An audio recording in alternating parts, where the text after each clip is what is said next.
तीन बहनों की लालची भाभी।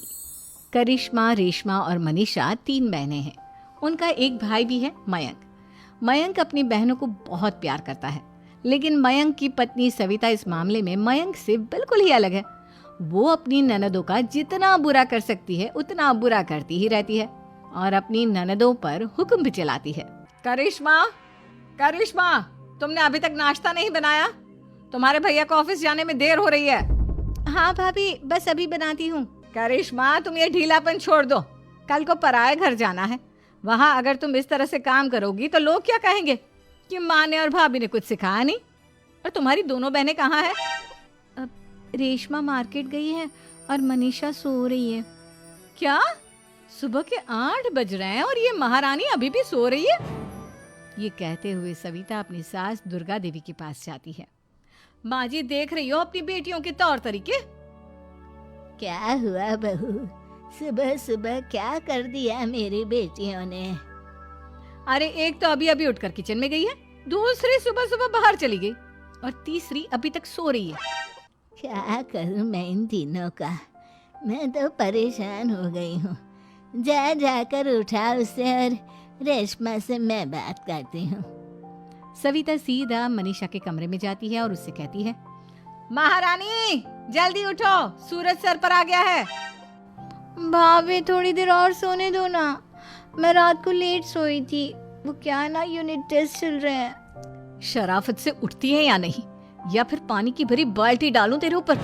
नहीं भाभी, मुझे बिस्तर में नहीं नहाना, उठती हूँ मैं। मनीषा जल्दी से उठकर बाथरूम में चली जाती है। सभी आराम से बैठकर नाश्ता कर रहे होते कि तभी रेशमा बाजार से हाथ में सामान लिए आ जाती है। रेशमा को देखते ही सविता उस पर बरस पड़ती है। लो, आ गई महारानी। ऐसा भी क्या सामान लाना था जो सुबह आंख मलते ही बाजार की तरफ रवाना हो गई? भाभी, कल आप ही तो चीख रही थी कि घर का सारा सामान मुझे ही लाना पड़ता है, घर में किसी को भी किसी काम से कोई लेना देना नहीं है। अब मैं बाजार जाकर सामान ले आई तो आपको इस बात से भी तकलीफ हो रही है? देख रही हो माँ जी, अपनी बेटी की जुबान कैंची से भी तेज चलती है। और मयंक, आप तो कुछ कहेंगे नहीं अपनी लाडली बहन को। रेशमा, अपनी भाभी से ऐसे बात नहीं करते। चलो माफी मांगो। भैया, मैं क्यों माफी मांगू? आप भाभी से बोलिए ना कि हम पर कम हुक्म चलाया करे। हम इस घर की बेटियां हैं और आपकी पत्नी की ननद है, नौकरानी नहीं। लो, कर लो बात। इनकी भलाई के लिए कुछ भी बोलो तो इन्हें बुरा लग जाता है। इस घर में यही इज्जत है मेरी। देख लो माँ जी, आपकी बेटी किस लहजे में मुझसे बात कर रही है। सविता वहां से चली जाती है। मयंक को बहुत गुस्सा आता है, वो भी वहां से चला जाता है। फिर करिश्मा रेशमा को समझाती है, रेशमा, तुम्हें भाभी से माफी मांग लेनी चाहिए थी ना। लेकिन दीदी, मैंने कुछ किया ही नहीं, तो मैं माफी क्यों मांगू?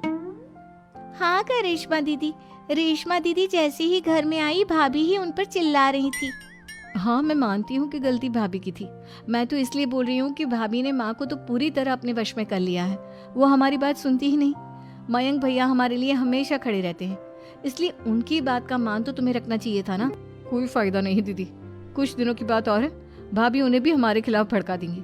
फिर वो भी माँ की तरह हमारी किसी बात का विश्वास नहीं करेंगे। इसी तरह सविता अपनी तीनों ननदों को किसी न किसी बात पर परेशान करती रहती थी। एक दिन मयंक अपनी तीनों बहनों के लिए गिफ्ट लाया।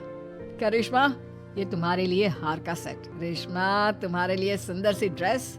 और मनीषा, तुम्हें किताबें पसंद है ना, तुम्हारे लिए किताबें लाया हूँ। थैंक यू भैया। थैंक यू भैया। थैंक यू भैया। करिश्मा, तुम्हारा नेकलेस कितना सुंदर है, ये भैया कहाँ से ले आए होंगे?